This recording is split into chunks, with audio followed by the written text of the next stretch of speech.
Hello, everybody. David Schuster here. In the wake of President Biden seeming to refer to Donald Trump supporters as garbage, the Trump campaign is trying to turn the Biden gaffe into a spectacle. Trump's team quickly arranged this photo up in Wisconsin. Donald Trump, dressed in a bright orange uniform, rode around in a garbage truck. But the real takeaway from this stunt? This image here, which might just be the most unflattering photo ever taken of Donald Trump. It looks like he used a bronze paint roller on his face and didn't bother to blend it in with his pasty white forehead near his eyes or above his mouth. Usually presidential candidates rely on a makeup artist, but Donald Trump is notorious for not settling his debts with various campaign contractors. So perhaps the makeup artist on this day said, "I'm not going to finish the job until you pay me, Mr. Orange Man Trump."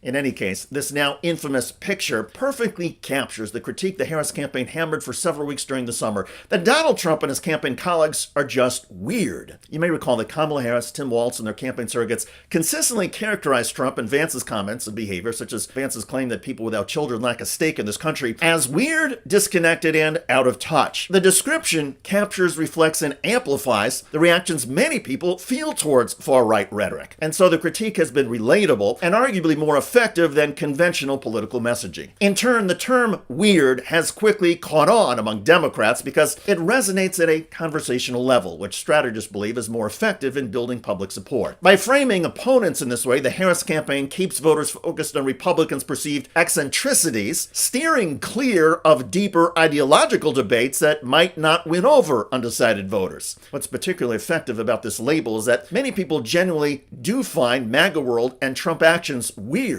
Trump's choice to appear in a garbage man uniform, for example, seems more peculiar than strategic. With less than a week before the election, both candidates need to win over as many independent voters as possible and undecided voters. Yet the Trump campaign's recent stunt seems more likely to entertain his existing base rather than resonate with undecided and independent voters. Not to mention, it's provided Democrats with endless meme material thanks to the photos. This reaction reinforces another emerging narrative. Not only is MAGA world weird, but MAGA Republicans are also quick to play the victim card. The outrage over Biden's comment has been highlighted and has highlighted a pattern that conservatives, especially in MAGA circles, seem to jump at every opportunity to be offended, painting themselves as crybabies and whiners. You know, I think for most Americans or most Republicans or conservatives, this isn't a mistake. This is just another time that they name called us, okay?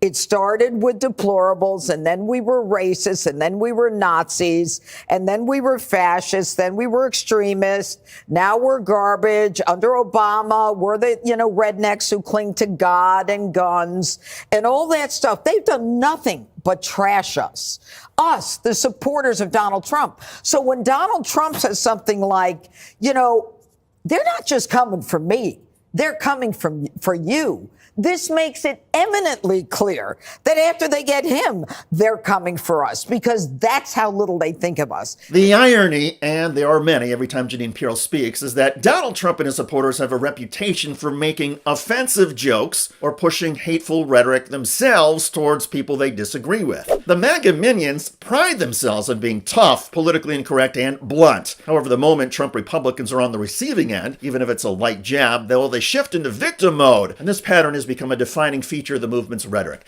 They can dish it out, but they cannot take it. This hypocrisy reflects a contradiction in the MAGA mindset. On one hand, the Trumpsters mock and disparage others unapologetically, often labeling their opponents as delicate snowflakes who can't handle criticism. But on the other hand, MAGA folks react with exaggerated outrage at even the slightest perceived insult. Biden's garbage comment, despite being relatively mild, has sparked an avalanche of backlash from conservative media and social platforms portraying Joe Biden as cruel or disrespectful to real Americans. This double standard, the idea that the MAGA faithful can attack freely but cannot tolerate the smallest in return, has become a common critique of the movement, exposing a sensitive underbelly beneath their tough exterior. Also, many analysts have pointed out that it's not just that conservatives appear to act as snowflakes, but rather they are also fearful of everything, and fear drives so much of the MAGA rhetoric and the one-liners. Made it to Chicago, where you know what they say,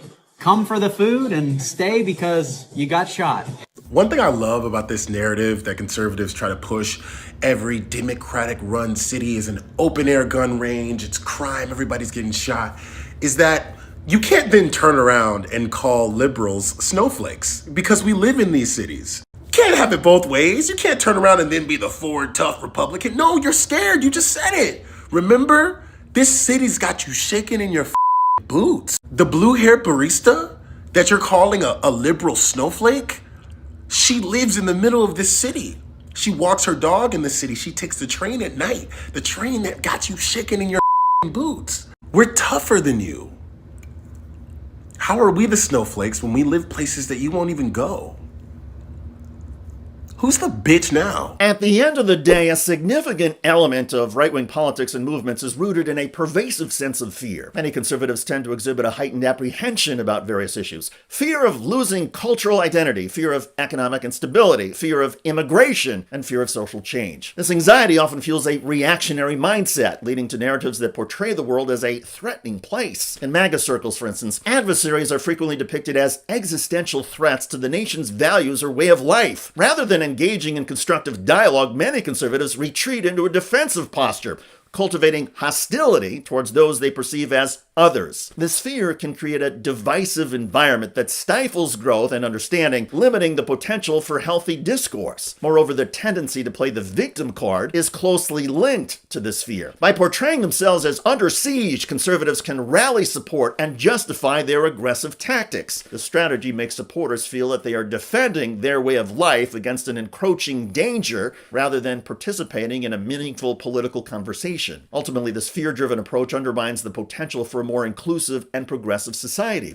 Many conservatives find themselves mired in a cycle of anxiety and defensiveness where fear overshadows hope and unity. Instead of looking forward with optimism, right-wing politics often clings to a narrative of vulnerability that perpetuates division rather than focusing on collaboration and understanding. This fear can lead conservatives to embrace authoritarian figures who promise stability, safety, and control. In an uncertain world, in times of anxiety, many people are drawn to leaders who project strength and decisiveness, even if that means sacrificing democratic principles or civil liberties. Authoritarian figures often capitalize on these fears, presenting themselves as a solution to perceived threats and positioning themselves as protectors of a threatened way of life. This dynamic creates a dangerous cycle where the desire for safety and security can overshadow the values of freedom and open dialogue, further entrenching a political landscape that favors authoritarianism over democracy. One final example. The Trump MAGA fear about immigrants overrunning America and causing violent mayhem. The reality is that the number of undocumented migrants crossing the border each month now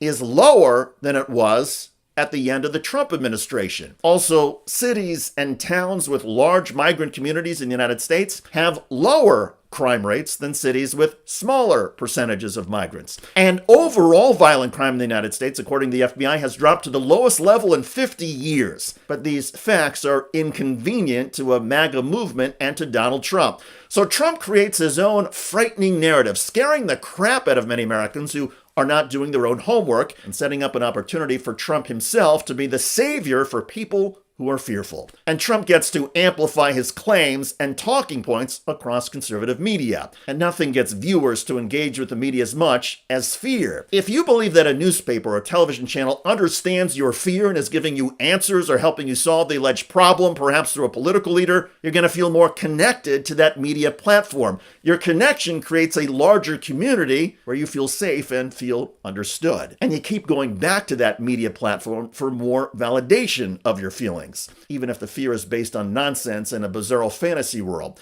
But that is what Donald Trump, MAGA, and conservative media have created. And their insecurities become exposed when their fears or claims are insulted or mocked, or even when a bad makeup job reveals the truth. In MAGA world, and with Donald Trump, it's all just a phony, sloppy, although sometimes scary show.